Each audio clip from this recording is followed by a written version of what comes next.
Hello friends, welcome to मेरा friend. ये है बिकेम ए ट्रू एम्पायर की सीजन 2 का एपिसोड 3। आप सभी ने अभी तक तो पिछले एपिसोड देख लिया होगा। उस एपिसोड के अंदर कुछ ग्लिच आ गया है, ऑडियो और वीडियो साथ में सिंक नहीं हो रहे। आखिरी 25 मिनट के अंदर ये ग्लिच आया है। मेरा मोबाइल में जो वीडियो है उसमें तो इस तरह ग्लिच नहीं है, लेकिन यूट्यूब अपलोड करने पर वो ग्लिच आ रही है। अब मैं किसी भी तरीके से उसे तो ठीक नहीं कर सकता, लेकिन आगे से इस तरह गलती ना हो तो उसका ट्राई कर सकता है। मैं उस 25 मिनट के पार्ट को भी इसी वीडियो के साथ मर्ज करके वापस से अपलोड करने वाला हूँ। मुझे यकीन है आप वहां पर उस ग्लिच को इग्नोर और इस पार्ट को अच्छी तरह एंजॉय करेंगे। Now let's begin.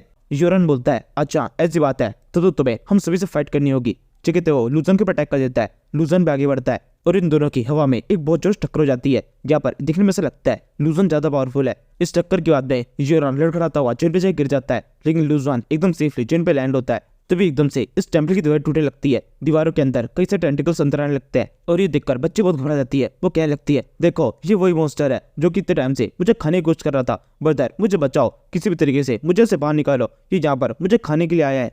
ये कहते हुए बच्ची इतनी बढ़ती घबराई होती है कि लूजन की आंखों को अपने हाथों ढक लेती है। लूजन इससे कहने लगता है, ये तुम क्या कर रही हो, मेरे को कुछ भी दिखाई नहीं दे रहा, अपने हाथों को उठाओ, अगर मैं कुछ देख नहीं पाऊंगा तो फाइट कैसे करूंगा। ये कहते लूजन इसके हाथों को उठाता है। अब बच्ची अपनी आंखों को अपने हाथों से ढक लेती है। तभी इस टेम्पल का गेट भी टूट जाता है। ऑक्टोपस अब पूरी तरीके से अंदर घुसने वाला है। लूजन यहाँ पर ठीक इस ऑक्टोपस के सामने खड़ा हो जाता है और डट के इसको देखने लगता है। लूजन को ऐसे न डरता हुआ देखकर इस बच्ची के अंदर भी थोड़ी हिम्मत आती है। वो लूजन से कहती है, क्या ब्रदर आप डरे हुए हो? लूजन कहता है, तुम्हें मुझे देख क्या लग रहा है? मेरे चेहरे के ऊपर एक हल्की स्माइल है। क्या सच में किसी डरे हुए इंसान के चेहरे पर इस तरह की स्माइल हो सकती है? मैं लूजवान हूँ, मुझे किसी से भी डर नहीं लगता। बच्ची बोलती है, तो फिर ठीक है भैया, आगे बढ़ो और इसे खत्म कर दो। इस मॉन्स्टर ने मुझे बहुत ज्यादा परेशान किया है, मैं आपके लिए चेयर करूंगी। ये कहने के बाद में वो लूजन के सर के ऊपर से हट जाती है और हवा में फ्लोट करते हुए लगातार लूजन का नाम चिल्लाने लगती है। लूजन आगे बढ़कर इस मॉन्स्टर के ऊपर अटैक कर देता है। जब वो इस मॉन्स्टर के पास में पहुंचता है तो उसे पता चलता है मॉन्स्टर के आसपास में एक प्रोटेक्टिव शील्ड बनी हुई है जो कि पूरी तरह से इनविजिबल है, लेकिन ये शील्ड उसे बचा नहीं पाती।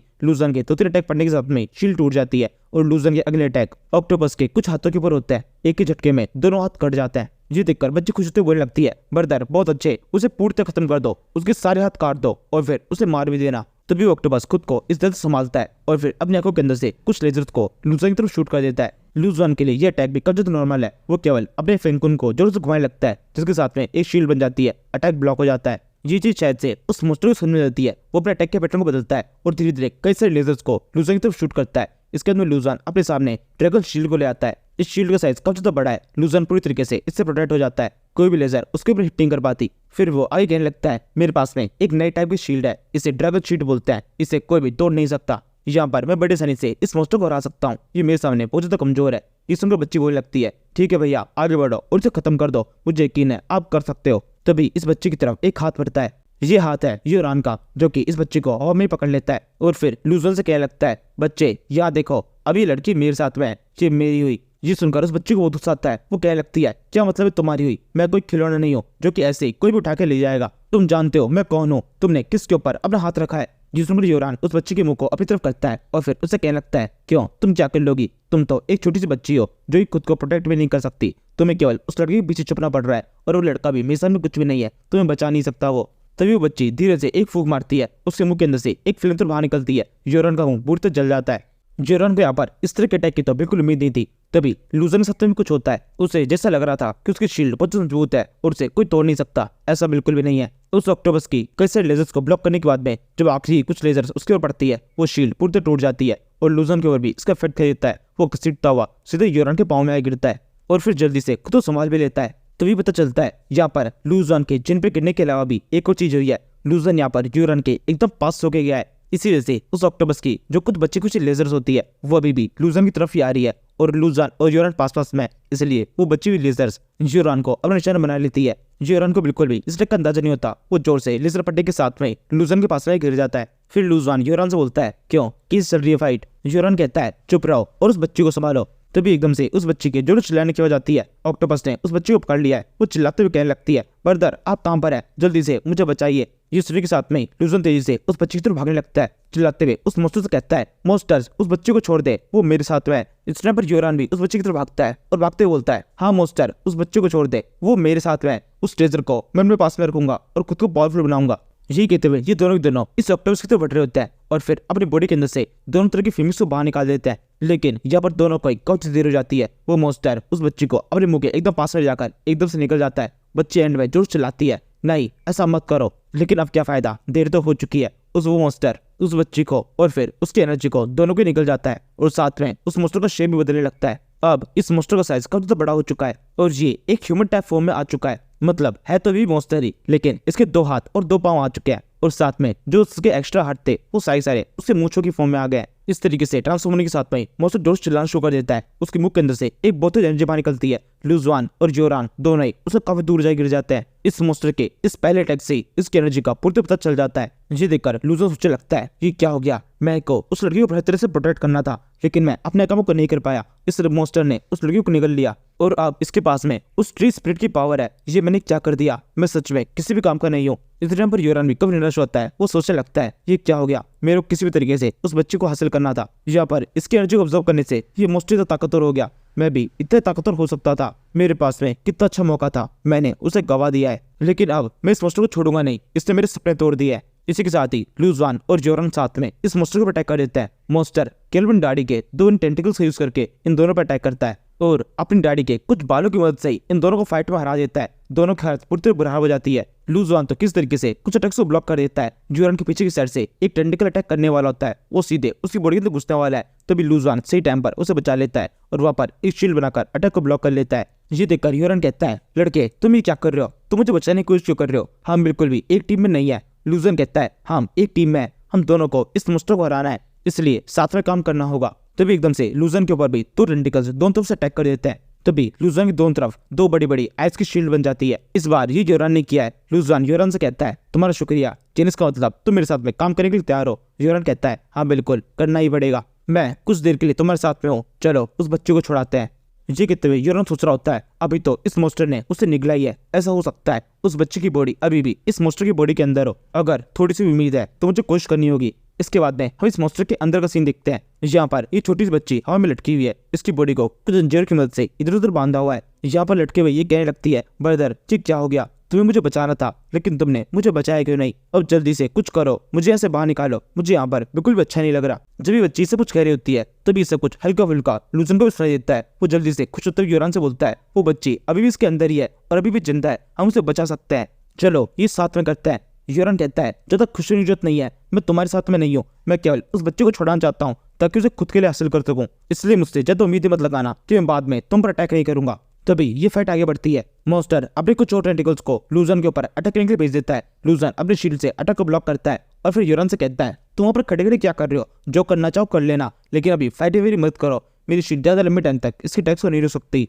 तुम्हें कुछ करना होगा जिस तरीके से मैं किस तरीके से इस मॉन्स्टर के एकदम पास से पहुंच जाऊं। ये सुनने के साथ ही योरान को एक आइडिया आता है। वो सोचने लगता है शायद से ये सही टाइम है अपने कोल्ड बेड को यूज करने का। ये सोचते हुए योरान अपनी स्किल को यूज करता है। उसके हाथ के अंदर एक बहुत बड़ा आइस क्रिस्टल बन जाता है। फिर वो उसे लू जुआन के ऊपर शूट कर देता है, जिसके तुरंत बाद लू जुआन की बॉडी बहुत जोर से चमकने लगती है। लू जुआन की बॉडी के आसपास में एक बहुत बड़ा आइस क्रिस्टल बन जाता है और इस क्रिस्टल के अंदर लू जुआन बेहोश हो चुका है। इसके बाद में योरान उस क्रिस्टल के ऊपर एक बहुत जोर से अटैक करता है, उसे सीधे उस मॉन्स्टर की तरफ फेंक देता है। मॉन्स्टर को फिलहाल पता नहीं होता यहाँ पर चाल क्या है, वो बस नॉर्मली उस क्रिस्टल के ऊपर अटैक करके उसे तोड़ देता है और फिर उस क्रिस्टल के टूटने के साथ में उसके अंदर से लू जुआन बाहर निकलता है। वो एकदम इसके मुंह के पास में पहुंच चुका है और वो साथ में अपने पूरे होश में भी है। और इस मॉन्स्टर के सिर पर चढ़ने के बाद में वो अपने इस ऐप और जीवी मॉन्स्टर की पावर को अनलीश करता है। फिर जब लू जुआन को लगता है ये पावर भी थोड़ी सी कम लग सकती है, इसके बाद में वो अपने दोनों ड्रैगन की पावर को भी अनलीश कर देता है और फिर सबसे इस मॉन्स्टर के ऊपर अटैक करता है और इसे बताता है कि वो कितना ज्यादा पावरफुल है। लू जुआन के ये दोनों ड्रैगन इस मॉन्स्टर की गर्दन के ऊपर पूरी तरह से लिपट जाता है, इसे गर्दन को घोटने लगता है। इसके बाद में लू जुआन आगे बोलता है मेरा नाम लू जुआन है,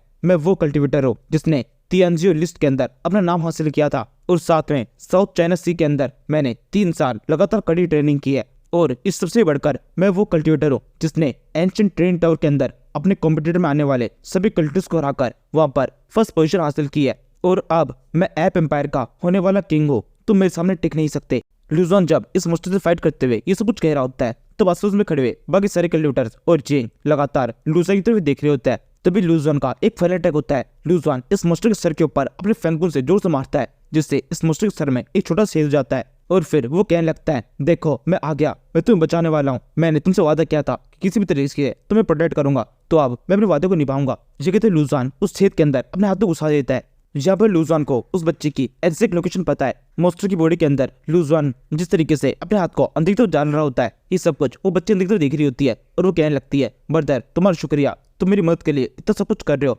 बस थोड़ा और मैं बस तुम्हारे हाथ के एकदम करीब हूँ। इसी तरीके से कुछ और सेकंड ये सब कुछ करने के बाद में लूजवान के हाथ में कुछ चीज आ जाती है। लूजवान एक ही झटके से अपने हाथ को बाहर तरफ खींच लेता है। लूजवान ने उस बच्चे के हाथ को पकड़ रखा है और वो बच्ची भी अब बाहर आ जाती है। फिर वो लूजवान से इससे भी थैंक यू करने लगती है। मॉन्स्टर को तभी बहुत ज्यादा गुस्सा आ जाता है। अब तक तो लूजवान के दोनों ड्रैगन्स ने किसी तरीके से उसे रोक के रखा होता, लेकिन अब ये मॉन्स्टर दोबारा से मूव करना शुरू कर दिया है। इससे बच्ची दोबारा डरने लगती है और लूजवान से कहती है, मुझे जल्दी से इस मॉन्स्टर से कहीं दूर ले चलो, इससे पहले कि ये दोबारा से मुझ पर अटैक कर दे। लूजवान कहता है, नहीं, ऐसे कहीं भी भागने की जरूरत नहीं है, अब मैं एक ही बारी में इस फाइट को खत्म करूंगा। फैंकुन अटैक। लूजवान के तकरीर साथ में फैंकुन का साइज काफी ज्यादा बड़ा हो जाता है और वो अपने फुल फॉर्म में आने के बाद में जोर से इस मॉन्स्टर के सर पे गिरता है।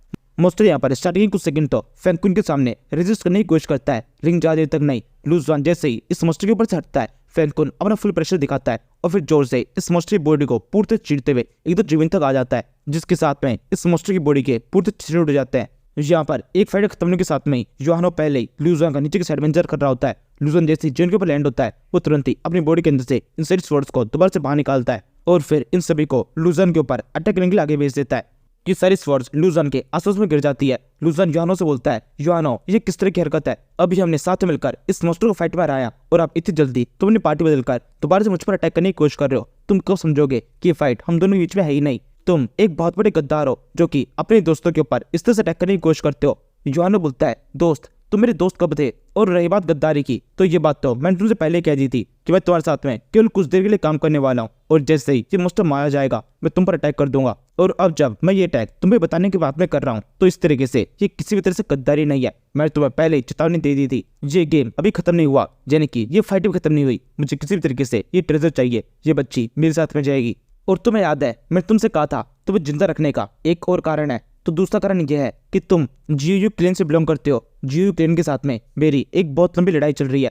मैंने जब से तुम्हारे पास में उस जीयू की पावर देखी है तब से ही मैं गुस्से की आग में चल रहा हूँ, लेकिन किस तरीके से खुद पे काबू किए हुए था, क्योंकि मुझे पता था इस टेम्पल के अंदर तुम्हारी ये पावर ही मेरी मदद कर सकती है। लेकिन अब जब मुझे तुम्हारी पावर की बिल्कुल भी जरूरत नहीं तो मैं तुम्हें खत्म कर सकता हूँ। तुम्हें मारना मेरा पहला और आखिरी टारगेट था। इस बच्चे को हासिल करना ये मेरे ज्यादा इंपॉर्टेंट नहीं है, तुम्हें मारना ज्यादा इंपॉर्टेंट है। तुम्हें पता है काफी लंबे टाइम से तुम्हारा वो जीयू क्लैन और वहां पर रहने वाली उस लड़की जीयू ने हमें काफी ज्यादा परेशान कर रखा था। वो काफी लंबे टाइम से हमें डराती आई है क्योंकि क्लेन के अंदर जीयू मॉन्स्टर अभी भी है। लेकिन अब देखो मुझे क्या पता चला, ये मॉन्स्टर तो तुम्हारे पास में, असल में जीयू बीस्ट की पावर तुम्हारे पास में। अब तक हम जो जीयू क्लेन से इतने लंबे टाइम डरते हैं वो सब कुछ बेकार था। चेंज जाने के बाद में मैं पहले तो तुम्हें खत्म करूंगा, फिर जीयू क्लेन के ऊपर अटैक करके उन्हें खत्म कर दूंगा। अब उनके पास में जीयू मॉन्स्टर की पावर नहीं है, ये बात हमें पता है, तो हम पूरी ताकत से उनके ऊपर अटैक करके उन्हें खत्म कर सकते हैं। कोई भी नहीं है जो कि वहां पर उन्हें बचा सके। लूजन कहता है चुप हो जाओ। उसके इतना कहने के साथ में लूजन की बॉडी के आसपास में ये जितनी भी सोर्स होती है एकदम से गायब हो जाती है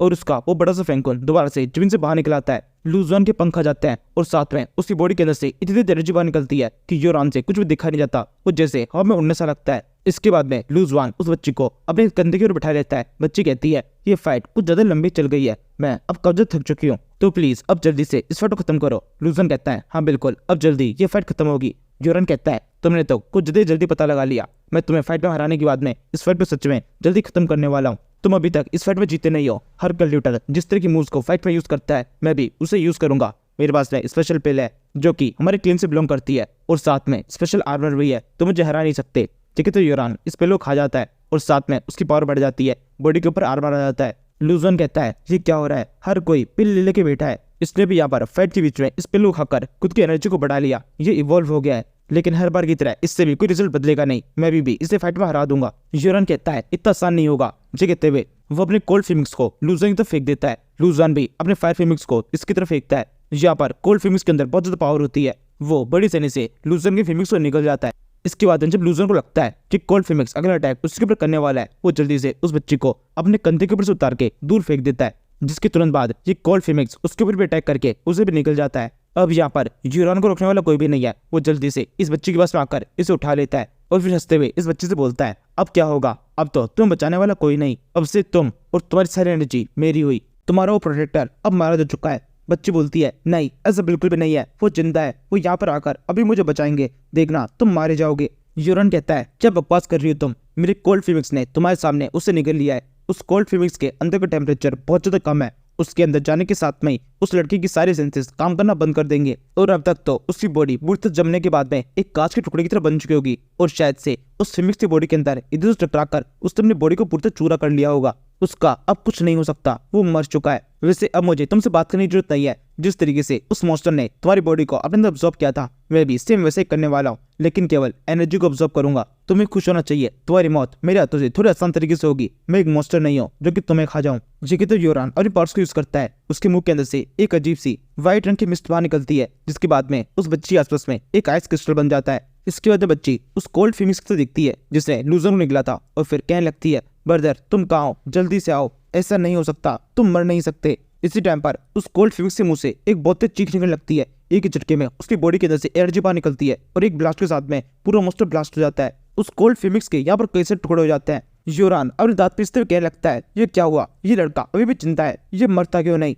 लूजवान इस बार फिर से तुम जिंदा बच गए, लेकिन मेरा तुझसे तुम ज्यादा देर तक जिंदा नहीं बच पाओगे। मैं कुछ और अटैक करूंगा और तुम्हें खत्म करके रहूंगा। लूजवान कहता है, मैंने किसी से एक वादा किया था कि उसे हर तरीके से प्रोटेक्ट करूंगा, तो मैं अपने वादे को किससे तोड़ सकता हूँ। अपने वादे को पूर्ति निभाने से पहले तो मैं मर भी नहीं सकता। ये कहते हुए जब लूजवान यूरानी तो बढ़ रहा होता है, उसकी बॉडी के अंदर से एक एनर्जी बाहर निकलती है। पीछे की साइड में उसे गोल्डन फिमिक्स दिखाई देने लगता है, लेकिन अब की बार ये पिछली बार से थोड़ा अलग दिखाई दे रहा है। गोल्डन फिमिक्स के नीचे की साइड में एक बड़ा सा फूल है, यानी कि लूजवान के इस फिमिक्स ने इस बच्चे की प्लांट पावर को भी थोड़ा बहुत अब्सॉर्ब कर लिया है। ये चीज यूरान को समझ लगती है। वो लूजवान से कहता है, बच्चे ये से थोड़ी बहुत पावर को अब्सॉर्ब करके तुमने आपको ज्यादा ताकतवर नहीं बना सकते, तुम अभी भी मुझसे कमजोर ही हो। तुम यहाँ पर खुद को तो बचा नहीं सकते, इस बच्चे को कैसे बचाओगे, यहाँ से चले जाओ, तुम्हारी जान बच जाएगी। तभी लूजवान चल के इस यूरान के ऊपर अटैक कर देता है। राई कहता है, मैंने कहा ना ये मेरी दोस्त है और मैंने इसे प्रोटेक्ट करने का वादा किया है, यहाँ से जाऊंगा नहीं। यूरान कहता है, अच्छा ऐसी बात है, लेकिन तुम्हारी कमजोरी तो अभी भी मेरे पास में ही है। जे कहते हुए वो लूजवान के अटैक को रोकने के लिए इस बच्चे को आगे कर देता है। लूजवान का फैंकोन इस बच्चे के पड़ने वाला होता है, तभी लूजवान उसको रोक देता है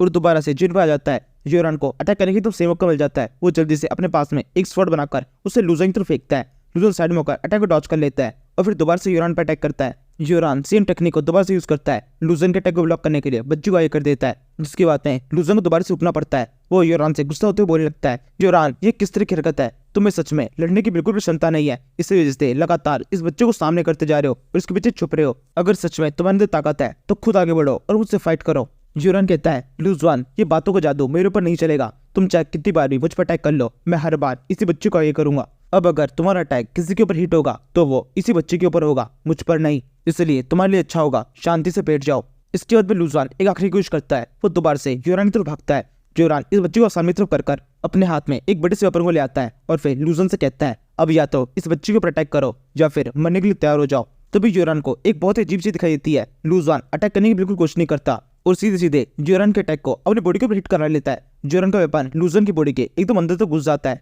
यहाँ पर यूरान बिल्कुल भी इस वेपन को लूजवान की बॉडी के अंदर घुसाने की कोशिश नहीं करता, बल्कि लूजवान खुद ही यूरान तो बढ़ जाता है और धीरे धीरे करके वेपन पूरा उसकी बॉडी के अंदर घुस जाता है और लूजवान की पीठ के एकदम आर पार हो जाता है। यूरान कहता है, क्या तुम पागल हो चुके हो, ये तुम चेक करने की कोशिश कर रहे हो। फिर जब तक यूरान की चीज समझ में आती है, लूजवान उसे एकदम पास से पहुंच चुका होता है। वो उसके पास में आकर अपने सर से उसके ऊपर अटैक कर देता है, जिसके साथ ही यूरान के हाथ में से वो क्रिस्टल छूट जाता है। और इसके बाद में लूजवान उस क्रिस्टल के ऊपर अपना मुक्का मारकर उस बच्चे को फ्री कर देता है। वो बच्ची दोबारा सुबह में उठने लगती है। हंसते हुए लूजवान से कहती है, ब्रदर तुम सच में बहुत ज्यादा अच्छे हो, तुमने अपने प्रॉमिस को पूर्ति निभाया। तभी लूजवान अपने वेपन से यूरान के ऊपर पूरी ताकत से अटैक कर देता है, जिसके साथ ही यूरान की बॉडी के ऊपर एक छोटा सा इफेक्ट होता है। वो जिन पर आ जाता है, लेकिन अभी बेहोश नहीं हुआ है, न ही हार मानी है। वो लूजवान से कहता है, लूजवान अभी इफेक्ट खत्म नहीं हुई, बहुत लंबी चलेगी। लूजवान कहता है, ठीक है मैं भी तैयार हूँ, आगे बढ़ो। चिकन के बाद में धीरे धीरे करके लूजवान की बॉडी कल कमजोर होने लगती है। इसे देखकर ये बच्ची थोड़ी घबरा जाती है। लूजवान ने घाव के ऊपर अपना हाथ रखते हुए कहने लगती है, ब्रदर ये क्या हो गया, ये घाव तो कल तो बड़ा है।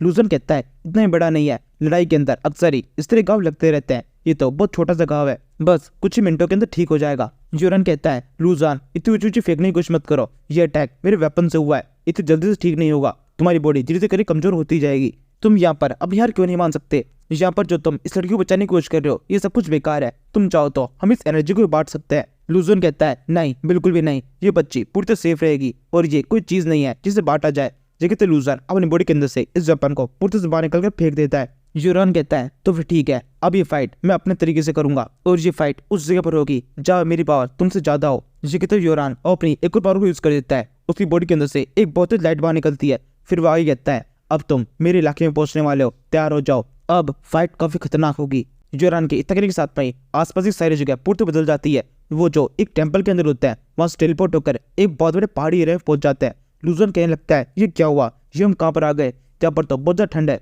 चारों तरफ स्नो है। तभी इस बच्ची को काफी ठंड लगने लगती है। वो लूजन से कहती है ये जगह तो बहुत ज्यादा ठंडी है और मैं काफी थक चुकी हूँ, मुझे नींद भी आ रही है। लूजन कहता है तो फिर तुम्हें बाहर रहने की जरूरत नहीं है, तुम दोबारा से मेरे स्पिरिचुअल सी के साथ जा सकती हो। लूजवान का यह आइडिया इस बच्चे को काफी सही लगता है। वो तुरंत ही अपनी एनर्जी फॉर्म को वापस से लूजवान के स्पिरिचुअल स्टिक के अंदर भेज देती है। इससे लूजवान की पावर तो नहीं बढ़ती, लेकिन अब उसे डायरेक्टली इस बच्चे को प्रोटेक्ट करने की जरूरत नहीं है, इसलिए अब वो अपना पूरा फोकस इस फाइट के ऊपर रख सकता है। तभी लूजवान को जिंग की आवाज आती है। वो कहने लगती है लूजवान ये सब कुछ क्या हो रहा है, हम तब तो उस टेंपल के अंदर थे और अब यहाँ कैसे, कि सब कुछ किस तरह का टेलीपोर्टेशन है और हम इस टेंपल है कहाँ पर।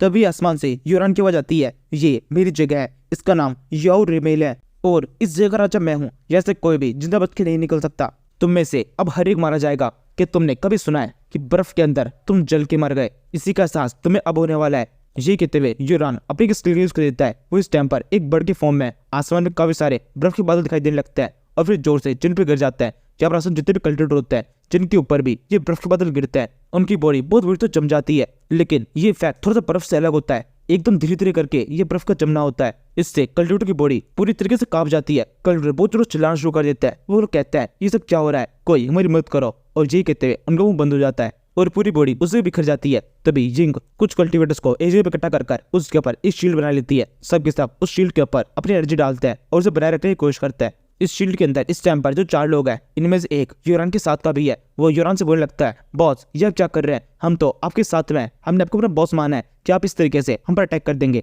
ये सुनकर यूरान खुद से उस पर अटैक करने के लिए आगे बढ़ता है और कहता है हाँ मैं तुम पर भी अटैक कर दूंगा क्योंकि तुम एक बहुत बड़े बेवकूफ हो, मुझे किसी से भी कोई फर्क नहीं पड़ता, इन सभी के साथ में तुम भी मारे जाओगे, लेकिन फिर भी क्योंकि तुमने मेरे को काफी सपोर्ट किया है इसलिए मैं तुम्हारी मौत को थोड़ा आसान बना देता हूँ। क्योंकि तो यूरान हवा में वापस रुकता है और फिर अपने मुंह से एक आइस क्लाउड को तेजी से इस शील्ड की तरफ मार देता है। तभी लूजवान बीच में आता है और फ्रैंकलिन की मदद से इस आइस क्लाउड को दोबारा से हवा में फेंक देता है। ये देखकर यूरान काफी चिढ़ जाता है। वो कहने लगता है तुम कब ऐसे हीरो बनना छोड़ोगे, अब तो ये लोग तुम्हारे सपोर्टर्स भी नहीं है और तुमने इन्हें कुछ वादा भी नहीं किया, तो इन्हें बचाने की कोशिश क्यों कर रहे हो, इन्हें तो कम से कम मरने दो। लूजवान कहता है भले ही मैंने वादा ना किया हो लेकिन फिर भी हर किसी को मैं बचाऊंगा क्योंकि मैं ताकतवर हूँ और जिसके पास में ताकत होती है उसको दायित्व बनता है अपने से कमजोरों की वो रक्षा करे, इसलिए इन सभी को मैं प्रोटेक्ट कर यहाँ सेफली यहाँ से निकाल के लेके जाऊंगा। यूरान बोलता है तुम सच में बहुत ज्यादा बोलते हो, तुम जैसे लोग इस दुनिया में होने ही नहीं चाहिए, तुम मरने के लिए तैयार हो जाओ, सच में तुम्हारी बातें मुझे बहुत ज्यादा बेकार लग रही है। ये कहते हुए यूरान अब तक का सबसे बड़ा एक आइस क्लाउड बनाता है और उसे लूजवान की तरफ फेंक देता है। लूजवान भी अपनी बॉडी के अंदर से ऐप पावर को बाहर निकालता है। इस बार लूजवान ने कुछ अलग ही सब्जी बना दी होती है। लूजवान की बॉडी के अंदर से जब ये ऐप को बाहर निकलता है उसके ऊपर कुछ पंख भी होते हैं जो कि लूजवान के दूसरे मोस्टर जीयू के हैं, यानी कि अब यह ऐप उड़ भी सकता है। इसके बाद में ये पहले तो उस आइस बबल के ऊपर अटैक करता है, उसे पूरी तरह डिस्ट्रॉय करने के बाद में तेजी से इस बर्ड की तरफ बढ़कर उसके ऊपर भी एक मुक्का मार देता है। दोनों की एनर्जी आपस में टकरा जाती है। यहाँ पर इस एनर्जी का फोर्स बहुत ज्यादा होता है। इसी एनर्जी के कारण यूरान ने यहाँ पर जो भी टेलीपोर्टेशन जादू किया होता है ये भी पूरी तरह से बेकार हो जाता है। ये वापिस से उसी टेंपल के अंदर पहुंच जाता है और टेंपल पूरा ब्लास्ट कर जाता है, उसके कई सारे टुकड़े हो जाते हैं। ये ओल्ड मैन इस टेंपल के बाहर एक शील्ड के पीछे ये सब कुछ देख रहा होता है। उस शील्ड के अंदर भी तरह पड़ जाती है। इस एनर्जी की पावर इतनी ज्यादा होती है। ओल्ड मैन ये देख कहने लगता है ये सब कुछ क्या हो रहा है, ये लोग इस टेंपल के अंदर कर क्या रहे हैं, चाहे ये अंदर जो कुछ भी करे मुझे तो अपने ट्रेजर से मतलब है, ट्रेजर हर हाल में मैं हासिल करके रहूंगा। मुझे पता चल रहा है ये गेम एकदम कंप्लीट होने वाला है, एकदम एंड पर है ये। इसके बाद में एक और अजीब चीज होती है, इतने सारे एनर्जीज के आपस में टकराने के कारण शायद से दोबारा से वर्ल्ड का रास्ता ओपन हो चुका है। एक और बंदा जैसे अंदर एंटर करता है और अंदर घुसते हुए बोलने लगता है शायद से यही वो जगह है जहाँ पर हमारा हान यूजियो है। वैसे जिसको याद नहीं है मैं बता देता हूँ, इस बंदे का नाम एजी है जो कि पिछले कुछ एपिसोड में दिखाई दिया था। इसका काम है हान यूजियो को ढूंढना। वैसे तो पहले इसे कुछ और काम दिया था कि इसे लूजर को ढूंढना है, लेकिन इसके पास में पहले से कुछ और काम था इसलिए उसने इस काम को रिजेक्ट कर दिया। लेकिन किस्मत से दोबारा से लूजवान के सामने लेके आ गई है। यहाँ से हम कुछ मिनटों पहले का सीन देखते हैं। लूजवान और यूरान एक दूसरे के ऊपर अटैक करते हैं। जब लूजवान की बहुत ज्यादा होती है लूजवान का ऐप इस यूरान के मोस्टर के ऊपर जोर से कूदकर उसके ऊपर एक लात मार देता है, उसे जोर से जेन पटक देता है। उस मोस्टर के चेन पे गिरने के साथ में और बहुत तेज धूल उड़ने लगती है और चारों तरफ बर्फ फैल जाती है। ये देखकर सबको ये पक्की हो जाती है कि यहाँ पर यूरान इस फाइट के अंदर हार चुका है और इस लड़के लूजवान की फाइट में जीत हो चुकी है। वो सबके सब लूजवान को इस फाइट के लिए कांग्रेचुलेट करने लगता है और साथ में थैंक यू भी कहने लगता है। तभी यूरान दोबारा से खड़ा हो जाता है और कहने लगता है सबके सब पूरी तो शांत हो जाओ, अभी भी इस फाइट के अंदर मैं हारा नहीं हूँ, मैं अभी भी जिंदा हूँ और जब तक जिंदा हूँ तब तक ये फाइट खत्म होने नहीं दूंगा। जी कहने के बाद में योहान अपने हाथों की तरफ दिखता है। उसके हाथों के अंदर जिस छोटे छोटे क्रैक पड़ गए, वो सोचने लगता है ये क्या हो रहा है, मेरी बॉडी इस तरह से कोलैप्स कैसे कर रही है, क्या मैंने अपनी एनर्जी का कुछ ज्यादा यूज कर लिया है जिससे मेरी एनर्जी इतनी ज्यादा कम हो चुकी है कि मैं खुद की बॉडी को संभाल नहीं पा रहा हूँ, ऐसे तो मेरी पूरी बॉडी कोलैप्स कर जाएगी। लेकिन नहीं, ऐसा नहीं हो सकता। अब जब मैंने अपनी पूरी एनर्जी का यूज कर लिया है तो थोड़ा और सही, जब मैं मरने वाला हूँ तो अकेला नहीं मरूंगा, जब जितने भी लोग हैं ये सब भी मेरे साथ में मरेंगे, मैं इन सभी को अपने साथ में ही नरक में लेके जाऊंगा। ये कहने के बाद में यूरन के चेहरे के ऊपर दोबारा से जाती है, उसकी बॉडी बहुत जोर से चमकने लगती है। लूजन समझ जाता है यूरन करने क्या वाला है, वो इन सभी लोगों से कहता है सब के सब तैयार हो जाओ, जब अपनी बॉडी को जोर से ब्लास्ट करने वाला है, या तो किसी कवर ले लो या फिर जमीन के ऊपर पूरी तरह लेट जाओ, तभी हम शायद से बच सकते हैं। लूजवान के इतने करने के साथ में उस जगह पर एक बहुत तेज ब्लास्ट होता है, जोरन की पूरी बॉडी पूरी तरह टुकड़ों में फट जाती है और वहां उस जगह पर एक बर्फ को तूफान सा आ जाता है। अभी तक इन सारे कैलकुलेटर्स को लूजवान ने जो कुछ भी कहा वो उसमें से कुछ भी कहने का मौका नहीं मिलता, लेकिन कुछ कैलकुलेटर जमीन के अंदर मुद्दे के बैठ जाता है और फिर लगातार कहने लगता है बॉस योरान, हम तो आपके साथ में हैं, आप हमारे साथ में ऐसा क्यों कर रहे हैं, प्लीज एटलीस्ट हमें तो छोड़ दीजिए। तभी उस जगह पर एक ब्लैक होल ओपन होता है जिसके अंदर धीरे धीरे करके ये सारे लोग खिंचने लगते हैं और फिर अब इस तरीके से ये दोबारा से इस टेम्पल के अंदर पहुंचता है। और जब ये यहाँ पर पहुंचता है ये टेम्पल पहले नष्ट हो चुका होता है, ये उसी एनर्जी का नष्ट हुआ है जो कि लूजवान और योरन की टक्कर के कारण उसके पैदा हुई थी, उसका इफेक्ट जहाँ पर भी दिखाई दिया है, क्योंकि सही मायनों में वो एनर्जी तो टकराई यहीं पे थी। वापस से इस टेम्पल के अंदर पहुंचने के बाद में लूजन कहने लगता है इस जगह की हालत तो कम तो खराब हो चुकी है, लेकिन चलो अच्छा है हम उस रिलियम से बाहर निकले, वो बर्फ की जगह कब तक खटिया थी। इसी टाइम पर वो कैलकुलेटर जो किसी देर से बर्फ के अंदर अपना सर पटक रहा था, जिससे उसे कुछ हो नहीं रहा था, वो जमीन के ऊपर अपना सर पटक देता है, जिससे उसके सर के ऊपर अच्छी खासी चोट लग जाती है और साथ में उसे पता चलता है कि वो जिंदा है और टेम्पल के अंदर पहुंच चुका है, जिससे वो काफी खुश कहने लगता है मैं तो जिंदा हूँ और वापस से इस टेम्पल के अंदर आ गया, यानी कि हमारी जान बच गई, अब हम पूरी तरह सेफ है। लूजन कहता है इतना तो खुशी की जरूरत नहीं है, जल्दी से सबके साथ योरन को ढूंढो, मुझे वो कहीं भी दिखाई नहीं दे रहा, मुझे नहीं लगता उसे इस तरीके से अकेला छोड़ना हमारे लिए सेफ होगा, हो सकता है वो दोबारा से हमारे लिए कोई चाल क्रिएट कर रहा हो। तो पीछे की साइड से एक आवाज आती है तो चिंता करने की जरूरत नहीं है, उसको हमने पूरी तरह सुलझा दिया है, अब वो बंदा योरान हमारे पास में सील रहेगा। इस आवाज को सुनकर लूजन पीछे को देखता है, ये आवाज इजी की है, इसे लूजन को भी तो पता नहीं है ये है कौन। इसे देखने के बाद में लूजन को तो पता पड़ता है कि इस एजी के पास में वो ब्लैक होल की पावर है, जिसकी मदद से ये उस रिलियम से वापस इस टेम्पल के अंदर पहुंचे। एजी बोलने लगता है ये वर्ल्ड सच में बहुत छोटा है, मुझसे कहा गया था कि मैं तुम्हें ढूंढूं और मैंने इस काम को रिजेक्ट कर दिया था, लेकिन अब देखो क्या हुआ, मैं तो दोबारा से तुमसे ही मिल गया, तुम्हें ढूंढना भी नहीं पड़ा और मेरी तुमसे मुलाकात भी हो गई। लूजन कहता है आप है कौन? एजी कहता है मेरा नाम GUEG है। इस नाम को सुनने के साथ में लूजन को पता चल जाता है कि ये उसके क्लेन यानी कि लूजन की ननिहाल GU क्लेन से बिलोंग करता है। फिर वो इसे कहने लगता है कि आप GU मैंग और GU को जानते हैं? एजी बोलता है हाँ बिल्कुल, मैं इन दोनों को ही जानता हूँ कि दोनों की दोनों मेरी कजन्स है, और इसके अलावा मुझे ये पता चला कि तुमने एंशिएंट फिमिक्स की पावर को अपनी बॉडी के अंदर अनलॉक कर लिया है, अब तुम उस पावर को यूज कर पा रहे हो। तुम जानते हो ये कितनी बड़ी पावर है, हर कोई इस पावर को अनलीश नहीं कर पाता है, तुम इसे अनलीश कर पाए यानी तुम्हारे पास में स्पेशल ब्लड लाइन है। इसके अलावा इस सबसे इम्पोर्टेंट, इससे ये बात प्रूफ हो जाती है कि तुम GU मैंग मेरी कजन सिस्टर की बहन हो, और इस सबसे बढ़कर इससे बात प्रूफ हो जाती है कि तुम मेरी कजन सिस्टर GU मैंग के बेटे हो। उसने लू चेन के साथ में शादी की थी, लू चेन बहुत ताकतवर था और साथ में एम्पायर का किंग भी था, उसने काफी अच्छे तरीके से हमारे एम्पायर को संभाल रखा था। लूजन कहता है मुझे और बताइए आप मेरी मदर के बारे में और क्या जानते हैं? एजी बोलता है सब कुछ, मैं उनके बारे में सब कुछ जानता हूँ। तुम्हारे फादर से शादी करने से पहले वो एक वेलकरी थी जो कि बहुत ज्यादा पावरफुल थी, उन्होंने हमारे एम्पायर के अंदर भी काफी अच्छे से काम किया था, और तुम्हारी मदर की हमारे पूरे एम्पायर के अंदर काफी अच्छी रिस्पेक्ट थी। वैसे मुझे एक चीज समझ में नहीं आ रही, तुम्हारी मदर और फिर फादर के डेथ के बाद में तुमने कभी भी हमारे साथ में कांटेक्ट करने की कोशिश क्यों नहीं की? ये सुनकर लूजर थोड़ा उदास जाता है, वो कहने लगता है मेरी मदर की डेथ के बाद में फादर अब जो उदास रहने लगे थे, वो अपना पूरा फोकस केवल एम्पायर को चलाने में लगा रहे थे, इसी वजह से शायद से उन्होंने कभी भी GU क्लिनिक के साथ में कोई कांटेक्ट करने की कोशिश नहीं की। लेकिन अब तो उनकी भी डेथ हो चुकी है और अब मैं कोशिश कर रहा था कि किस तरीके से उनको जिसने मारा है उसके बदला ले सकूं। वो बदला भी फाइनली मैंने ले लिया है, थोड़ा बहुत बाकी है वो भी मैं ले लूंगा। इन्हीं सब के बीच में मुझे किसी से भी कांटेक्ट करने का मौका ही नहीं मिला। एजी बोलता है चलो कोई बात नहीं, लेकिन चलो अच्छा हुआ मेरी मुलाकात तुमसे हो गई। अब यहाँ से हम सीधे मूवी मेंशनिंग तक चलेंगे, वहाँ पर तुम्हारी आंट जब तुम्हें देखेगी वो बहुत ज्यादा खुश होगी जब उसे पता चलेगा कि तुम्हारे पास में वो पावर है और तुम ही हो वो जिसने GU की स्पेशल पावर को अपनी बॉडी के अंदर अनलीश किया है, तो वो बहुत खुश होगी। उसे थोड़ा बहुत हिंट भी मिला था कि ये सब कुछ GU मैंग के बेटे ने किया है, लेकिन जब वो तुमसे मिलेगी तब तो उसकी खुशी एकदम ही अलग होगी। अब तुम उससे बिल्कुल भी रोका नहीं जा रहा है, हमें जल्दी से वहां पर चलना चाहिए। लूजन कहता है यहाँ से निकलना इतना आसान नहीं है, ये एक अलग सा छोटा सा वर्ल्ड है जिसके अंदर हम कैद हो चुके हैं, यहाँ से हम ऐसे नहीं निकल सकते। एजी बोलता है नहीं, ऐसा कुछ भी नहीं है जो कि मुझे रोक सके। देखो मेरे पास में कुछ स्पेशल पावर्स है जिससे मैं बड़ी आसानी से तुम्हें ऐसे बाहर निकाल सकता हूँ। तुम बस मेरे पीछे आते रहो और देखो मैं तुम्हें किस तरीके से यहाँ से बाहर निकालता हूँ। जो कि एजी अपने पास से एक कुपेटो निकाल लेता है जिसके अंदर से एक बहुत तेज रेज बाहर निकलती है। ये रेज इतना तेज होती है कि इस जगह पर जो छोटी सी शील्ड बनी हुई है इसके अंदर भी छेद हो जाता है। इसके बाद में ये उड़ना शुरू करता है और फिर लूजन से बोलता है देखा तुमने वहां पर कितनी आसानी से मैंने एक छेद बना दिया, इसकी वजह से हम इससे बाहर निकल सकते हैं। तुम बस तेजी से मेरे पीछे आओ। ये कहते हुए जी इस छेद की वजह से बाहर की तरफ निकल ही रहा होता है, तभी उसके ऊपर एक बहुत बड़ा थप्पड़ आके पड़ता है और वो जोर से जमीन पे गिर जाता है। ये थप्पड़ पड़ने के बाद में लूजन जल्दी से एजी को संभालने लगता है। आसपास जो बाकी कल्टिवेटर्स होते हैं इनके माइंड में एजी के लिए एक अलग रिस्पेक्ट होती है कि एजी ने इन सभी की जान बचाई थी। लेकिन अब जब वो एजी को इस तरह से पिटता हुआ और बुरी तरह जमीन पे गिरा हुआ देखता है तो वो कहने लगता है ये क्या हो गया, ये हम में से सबसे ताकतवर कल्टिवेटर में से एक था, इसने हमारी जान बचाई थी, लेकिन केवल एक ही अटैक के अंदर ये इस तरह से ढेर हो गया और जब ये यहाँ से बाहर निकल पा रहा तब तो हमारे यहाँ से बाहर निकलना एकदम नामुमकिन है। इसी टाइम पर ये ओल्ड मैन दोबारा से पूरी तरह सामने आ जाता है और फिर इन सभी से कहने लगता है तुम सभी को देखकर ऐसा लग रहा है ये गेम कंप्लीट हो चुका है क्योंकि तुम सबकी सब अभी तक जिंदा हो। यानी कि इसका मतलब तुम में से किसी के पास है जरूर से मेरा वो स्पेशल ट्रेजर होगा, इसलिए अब उसे मेरे हवाले कर दो। मेरी चीज मेरे पास में आ जाए तो यही तुम्हारे लिए ठीक होगा। अब जल्दी से अच्छे बच्चों की तरह मुझे बता दो मेरा ट्रेजर किसके पास में है। ये सुनकर कुछ डरे हुए कल्टिवेटर लूजर की तरफ उंगली करते हुए कहने लगता है ये है वो जिसके पास में आपको स्पेशल ट्रेजर है, इससे छीन लीजिए। बहुत अच्छे बच्चे, तुम मेरे लिए मेरे ट्रेजर लेके आए, ये तो तुमने काफी अच्छा काम किया, इसके बदले में मैं तुम्हें जिंदा छोड़ दूंगा। खुश हो जाओ, अब तुम सेफली यहाँ से बाहर निकल सकते हो। बाकी तुम लोग जितने भी हो तुम सबके सब मरने के लिए तैयार हो जाओ, तुम सब मरने वाले हो क्योंकि तुम लोगों ने मेरा काम ठीक से किया नहीं, तुम्हारी मुझे कोई जरूरत नहीं है।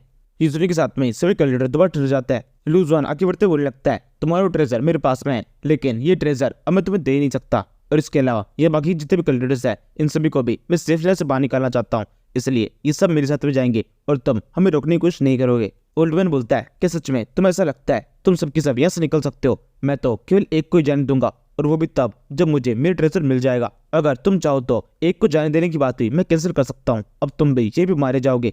ये कहते ओल्ड मैन अपना हाथ सामने तरफ करके अपने हाथ के अंदर एक बहुत बड़ा सा बॉल बनाता है। पूरी तरीके से क्रिएट होने के बाद पता चलता है ये एक बहुत बड़ा ड्रम है। और फिर जब ओल्ड मैन इस ड्रम के ऊपर अपना हाथ धीरे से मारता है उसके करने के साथ में ड्रम के अंदर से एक बहुत बड़ा हाथ वहां निकलता है जो कि जोर से यहाँ पर ये बाकी जितने भी कल्टिवेटर्स है इन सभी को अटैक कर देता है। कल्टिवेटर बुरी तरह डर जाता है, जमीन के अंदर सर करके बैठ जाता है। लूजवान इस हाथ को रोकने के लिए आगे बढ़ने लगता है, तभी उसे कंधे के ऊपर एक हाथ आ जाता है। ये एजी है जो कि लूजन से बोलता है तुम्हें आगे बढ़ने की जरूरत नहीं है, मैं इससे फाइट करता हूँ। जी कहने के बाद में एजी जोर से इस हाथ की तरफ कूद पड़ता है और जैसे ही इस हाथ को टकराता है उस हाथ के टुकड़े हो जाते हैं, लेकिन इससे ओल्ड मैन को कुछ फर्क नहीं पड़ता। वो उस बड़े आराम से बैठे बैठे उस ड्रम को बजल जाता है और जैसे उस ड्रम बजता है उसके अंदर से उतने ही वैसे हाथ निकल जाते हैं और वो सारे एजी को प्रोटेक्ट करने लगते हैं। एजी दूसरे हाथों को और काटता है लेकिन सबको नहीं काट पाता। एक और थप्पड़ उसकी पीठ के ऊपर आगे बढ़ता है जिसके साथ में वो दोबारा से जिन पे क्या गिर जाता है और फिर लूजर से बोलने लगता है ये तो बहुत ज्यादा पावरफुल है, इससे ऐसे फाइट नहीं कर सकते। ओल्ड मैन कहता है हाँ तुम बिल्कुल ठीक कह रहे हो, मैं बहुत पावरफुल हूँ, तुम केवल अर्थ सुप्रीम स्टेज पर हो, तुम मेरा सामना नहीं कर सकते।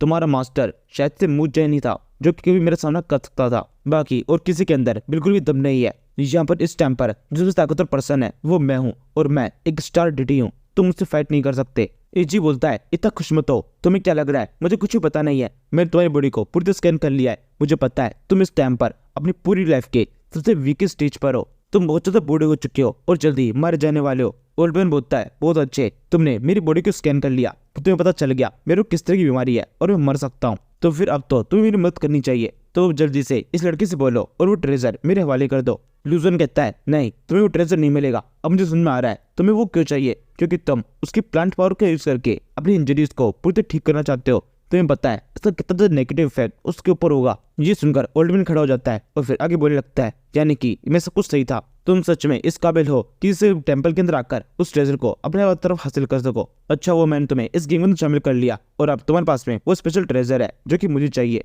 तुम्हें पता है उस ट्रेजर के लिए मैंने कितनी ज्यादा मेहनत की थी खुद की जान को बचाने के लिए, अगर हम कितने भी लोगों को मार दे तो कोई फर्क नहीं पड़ता क्योंकि हर किसी के लिए अपनी खुद की लाइफ सबसे ज्यादा इंपॉर्टेंट है। इसी वजह से मैं सेल्फ डिफेंस के लिए उस लड़की को अगर मारना ही पड़े तो मैं मार दूंगा, उसकी एनर्जी मेरे को चाहिए ताकि मैं खुद की लाइफ को ज्यादा लंबा कर सकूं। मेरी नजर में ये करना किसी भी तरीके से गलत नहीं है। और फिर जब एक बार मैं उस लड़की की एनर्जी को अपनी बॉडी के अंदर ऑब्जर्व कर लूंगा उसके बाद में मैं पीक ऑफ स्ट्रेंथ के अंदर पहुंच जाऊंगा, मेरी पावर सबसे ज्यादा होगी, उसके साथ में जो कुछ भी हो मुझे उससे फर्क नहीं पड़ता। लूजन कहता है यानी इसका मतलब अगर मैंने तुम्हें उस बच्ची को हवाले कर दिया तब तो उसके बचने के बिल्कुल चांस नहीं है, तुम पक्के तौर पर उसे मार ही दोगे। ओल्ड मैन बोलता है उसके साथ जो कुछ भी होगा वो सब कुछ तो बाद में होगा, लेकिन पहले तुम्हारे साथ में होने वाला है। अब पहले तुम मरोगे और उसके बाद में वो मरेगी। अभी भी तुम्हारे पास मौका है, इससे पहले कि मेरा अटैक तुम्हारी बॉडी के ऊपर हिट हो, जल्दी से उसे मेरे हवाले कर दो, तुम्हारी जान अभी बच सकती है। यहाँ पर डिसीजन पूरी तरह तुम्हारा है कि तुम जिंदा रहना चाहते हो या फिर मरना चाहते हो। जगते ओल्ड मैन जोर से उस ड्रम को बजाने लगता है, जिसके साथ में कब सारे हाथ लूजन तो बढ़ने लगता है।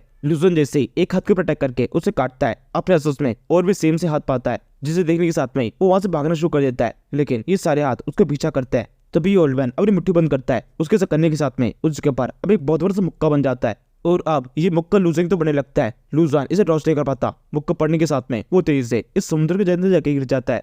घायल एजी ये सब कुछ दूर से देख रहा होता है, वो लूजन की किसी भी तरीके से मदद नहीं कर पाता, बस लगातार लूजन लूजन चिल्लाता रहता है। जिंग भी इसे कुछ देख रही होती है और सोचने लगती है ये क्या हो गया, लूजन तो उस समुद्र में गिर चुका है, क्या अब उसकी कहानी खत्म, वो मारा जा चुका है। लेकिन नहीं, ऐसा तो नहीं होगा, वो अभी भी बाहर आ सकता है, उसने पहले भी किया है। ओल्ड मैन बोलता है अब तो मेरे हाथों से दो काम हो गए, ये लड़का एव एम्पायर का होने वाला किंग था, यानी कि अभी मेरे हाथों से एव एम्पायर का होने वाला किंग मारा जा चुका है। अब उस एम्पायर के अंदर कोई भी किंग नहीं है, किंग की जगह किसी को तो लेनी होगी, मैं चाहूँ तो इस बोझ को अपने कंधों पे ले सकता हूँ।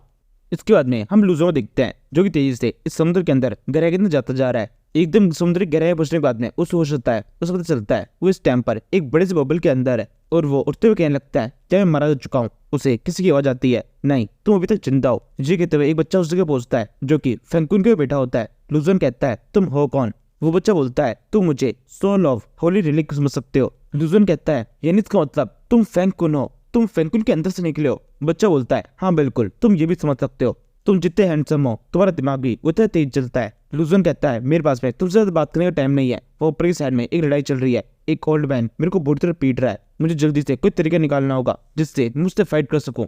वैसे उससे पहले तुम मुझे ये बताओ तुम अब सामने क्यों आए हो? अब से पहले तुम कभी भी मुझे दिखाई क्यों नहीं दिए? भाई अब तक इतनी सारी फाइट हुई, तुमने कभी मेरी मदद की कोशिश नहीं की, तो फिर आज ऐसा क्या स्पेशल हो गया कि तुम्हें सामने आना पड़ा? फैंकुन बोलता है तुम्हें फिलहाल के लिए ये जानना बिल्कुल भी जरूरी नहीं है, जब तुम्हारे लिए जानना जरूरी होगा तब मैं तुम्हें बता दूंगा। फिलहाल तुम ये जान दो कि तुम्हारी बॉडी के ऊपर बहुत सारी चोटें लगी हुई है, उस ओल्ड मैन ने तुम्हें बुरी तरह से पीटा है, तुम चाहो तो कुछ देर के लिए यहाँ पर आराम कर सकते हो, तब तक वो ओल्ड मैन ऊपर की साइड में जो बाकी कल्टिवेटर्स हैं उनके साथ में खेल लेगा। या फिर हम दूसरी चीज कर सकते हैं, हम दोबारा से ऊपर जाकर तुरंत ही उस ओल्ड मैन को पीट सकते हैं। लूजन कहता है कि सच में ऐसा हो सकता है, हम अभी उसे हरा सकते हैं। फैंकुन कहता है अभी नहीं, थोड़ा सा मुश्किल होगा। वैसे क्या तुमने सोर्स ऑफ बीस्ट का नाम सुना है? कई सालों पहले सोर्स ऑफ बीस्ट एक स्पेशल टाइप का क्रिस्टल था जिसके अंदर बहुत ज्यादा एनर्जी थी। कल्टिवेटर्स को जब इसके बारे में पता पड़ा तो सबके सब इसके पीछे लग गए, वो सबके सब इसे हासिल करना चाहते थे, लेकिन ये इतना भी आसान नहीं था। हड़बड़ी में वो सोर्स ऑफ बीस्ट कई सारे टुकड़ों में टूट गया, मेनली उसके 4 टुकड़े हुए और फिर इन 4 टुकड़ों को तराशा गया, जिसके बाद में 4 स्पेशल वेपन्स बने जो कि 4 लेजेंडरी वेपन कहे जाते हैं, जिनमें से एक ये फैंकुन भी है। और फिर इन 4 आर्टिफैक्ट को इस वर्ल्ड के अलग अलग जगहों पे भेज दिया गया। हमें किसी तरीके से इन 4 आर्टिफैक्ट्स को दोबारा से एक जगह इकट्ठा करना होगा, इनकी एनर्जी को साथ में लाना होगा, जिसके बाद में कुछ हो सकता है। लूजन कहता है तुमने ये सब कुछ जितना आसानी से कह दिया, ये सब उतना आसान होने वाला बिल्कुल भी नहीं है। इन 4 आर्टिफैक्ट्स को इकट्ठा करने के लिए हमें पूरे वर्ल्ड का सफर करना होगा और मेरे पास में ये करने का बिल्कुल भी टाइम नहीं है। फैंकुन बोलता है तुम चिंता मत करो, इसके अंदर ज्यादा टाइम नहीं लगेगा, मेरे एक इशारे के साथ में ये सारे आर्टिफैक्ट्स तेजी से इधर की तरफ खींचे चले आएंगे। तुम बस इस संकल्प का जादू देखो कि इसके बाद में ये सब कुछ इतना अट्रैक्टिव हो जाएगा कि उस सब के सब मेरे तक खिंचाने वाला है। जी कहने के बाद में ये बच्चा फैंकुन अपने दोनों हाथों को जोर से आपस में टकराता है। उसके ऐसा करने के साथ में उसके हाथों के अंदर से एक बहुत तेज एनर्जी निकलती है और चारों तरफ एक अजीब सी लाइट फैल जाती है। यहाँ पर एनर्जी इतना तेज होती है कि समुद्र के अंदर जैसे एक लाइन सी बन जाती है और साथ में फैंकुन की बॉडी के अंदर से 3 बहुत तेज एरो बाहर निकलता है। इनमें से मैक्सिमम एरो तो एकदम ऊंचाई तक पहुंच जाता है, लेकिन एक एरो दोबारा से अपनी जगह पर रोकता है और फैंकुन ने इस जगह पर जो शील्ड बनाई होती है सीधे उस शील्ड के ऊपर ही गिर जाता है। शील्ड के ऊपर एक दरार पड़ जाती है जिसके बाद में वो टूट भी जाती है। ये देखकर लूजन कहता है ये तुमने क्या किया? क्या यही तुम्हारा प्लान था? तुम यही करना चाहते थे? फैंकुन कहता है नहीं, करना तो ये नहीं चाहता था, लेकिन हो गया, अब क्या कर सकते हैं। यहाँ से सीन शिफ्ट होता है, हम डिवाइन बीस्ट कॉन्टिनेंट का सीन देखते हैं। यहाँ पर एक बहुत तगड़ी लड़ाई चल रही है, 2 कॉन्टिनेंट्स आपस में एक दूसरे को प्रोटेक्ट कर रहे हैं। कवजे सोल्जर इस जगह मौजूद है, सेंगजिया पेंग भी यहाँ पर इस लड़ाई के अंदर है और एक तरफ से दूसरे सोल्जर्स को अटैक कर रहा है और यहाँ पर यूनिवो भी इस फाइट के अंदर उसे सपोर्ट कर रही है। यहाँ पर कवजे सोल्जर्स को पीटते हुए ये कवजे थक चुके होता है। एक जगह पर आने के बाद में जिनवो सेंगजिया पेंग से बोलती है कि साइज तो बहुत ज्यादा है, लैन एम्पायर के अंदर सच में काफी सारे सोल्जर्स है। सेंगजिया पेंग बोलता है ये केवल लैन एम्पायर के नहीं बल्कि बोर एम्पायर और इसके अलावा सिल्वर एम्पायर से बिलोंग करता है। इन तीनों एम्पायर की कंबाइन सेना ने हमारे ऊपर अटैक कर दिया है। ये बहुत ज्यादा है, हमें एंड तक इन सभी से फाइट करनी होगी। वैसे तुम ज्यादा चिंता मत करो, हम इन्हें हरा देंगे। हमारे सोल्जर्स के अंदर अभी भी बहुत पावर है। ये कहने के तुरंत बाद सेंग जियापेंग को आसमान में एक बहुत तेज रेस दिखाई देती है। ये उन्हीं रेस में से एक है जो कि फेंगकुन की बॉडी के अंदर से निकली थी। और इस रेस के इधर आने के साथ में ही पेंग के पास में जो अम्ब्रेला होता है ये जीव से रिएक्शन करने लगता है। ये जैसे कहीं भी भागने की कोशिश करता है। ये क्या हो रहा है मेरे अम्ब्रेला के अंदर, ये किस तरह की रिएक्शन है? इसकी इन एक्टिविटीज को देखकर ऐसा लग रहा है कोई इसे अपनी तरफ बुला रहा है। ये कहने के तुरंत बाद सेंग जियापेंग को सबसे पहले लू ज़ुआन का ख्याल आता है। वो सीयू से ही कहता है मुझे ऐसा लग रहा है लू ज़ुआन को हमारी मदद की जरूरत है, मुझको मेरा ही अम्ब्रेला चाहिए। सीयू कहती है नहीं बिल्कुल भी नहीं, ऐसी गलती मत करना। जहाँ पर इस फाइट के अंदर इस अम्ब्रेला की मदद से हम इस फाइट के अंदर टिके हुए हैं। इतने सारे सोल्जर्स हम पर अटैक कर रहे हैं। अगर तुमने ये अम्ब्रेला यहाँ से उसकी मदद के लिए भेज दिया तो हमारी फाइट करना काफी ज्यादा मुश्किल हो जाएगा। और ऐसा होने के बाद में हमारी साइड से सोल्जर्स की मरने की संख्या काफी ज्यादा बढ़ जाएगी और हो सकता है हम इस फाइट के अंदर हार भी जाएं।